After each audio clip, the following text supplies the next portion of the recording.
मंडळी, लाडक्या बहिणींच्या खात्यात पैसे टाकण्यासाठी सरकारनं भावांच्या खिशात हात घातलाय का, हा प्रश्न आहे। दारूचे दर 60% वाढले, त्यामुळे सोशल मीडियावर अशी चर्चा तुम्हाला पाहायला मिळेल। तुम्हाला माहिती आहे की सगळी सोंग करता येतात, पण पैशाचं सोंग करता येत नाही। सध्या लाडकी बहिणीचे हप्ते भरताना सरकारची अवस्था आपली EMI भरताना जशी होती अगदी तशीच झाली आहे। गंमत नाही, हे खरं आहे की कुठलंही सरकार असू द्या, अडचणीच्या काळात त्यांचा पहिला हात जातो तो दारू पिणाऱ्यांच्या खिशात। तरीही ते बिचारे कधीच आंदोलन करत नाहीत, पण यावेळी जरा अतिच झालंय असं म्हणूया, कारण राज्य सरकारनं भारतीय बनावटीच्या परदेशी मद्यावर तब्बल 60% टॅक्स लावलाय।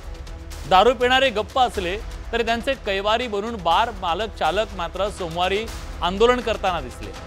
दारूचे पैसे लाडक्या बहिणींना देणार हा विरोधकांचा चटपटीत राजकीय आरोप आपल्याला वाटू शकतो, पण सरकार सध्या अडचणीत आहे हे कोणीच नाकारू शकत नाही। पण या निमित्ताने एक चर्चा सुरू झाली आहे की लाडक्या बहिणीसारख्या योजना राबवणं खरंच व्यवहार्य आहे का। आपल्याला हे मान्यच करावं लागेल की राज्यात अशा लाखो बहिणी नक्की आहे ज्यांच्यासाठी 1,500 रुपये 1.5 लाख इतके मौल्यवान आहे, पण त्या पैशांची खरंच महिलांचं सक्षमीकरण होतंय का, हा सवाल आहे। थेट पैसे देणं सत्ता मिळवण्याचा शॉर्टकट असू शकतो, पण लॉंग टर्म उद्देश साध्य होईल का, हा सवाल आहे। अशा वेळी नवीन पटनायकांच्या योजनेची आठवण येते। त्यांनी ओडिशामध्ये 2001 मध्ये एक योजना आणली, मिशन शक्ती।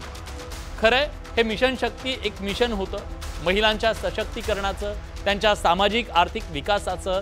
त्यांनी महिलांना थेट पैसे देण्याच्या ऐवजी त्यांना मदत केली। स्वयंसहाय्यता गट तयार केले, त्या गटांना पैसे दिले, छोटे व्यवसाय सुरू करण्यासाठी कर्ज दिलं, प्रशिक्षण दिलं, आर्थिक नेतृत्वाची संधी दिली। गावखेड्यातल्या महिलांनी त्याचा लाभ घेतला।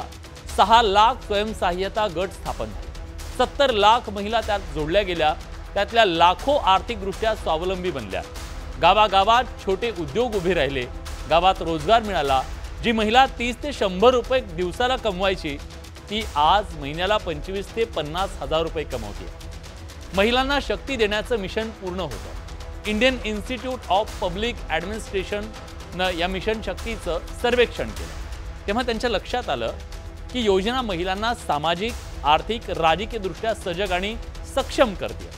समाजातल्या मुख्य प्रवाहात कुठेही नसलेल्या अशिक्षित गरीब महिलांना ही योजना आर्थिक स्वातंत्र्य देते, कौशल्य विकास आणि उद्योजकतेला प्रोत्साहित करते आणि सामाजिक नेतृत्वाची संधी सुद्धा देते।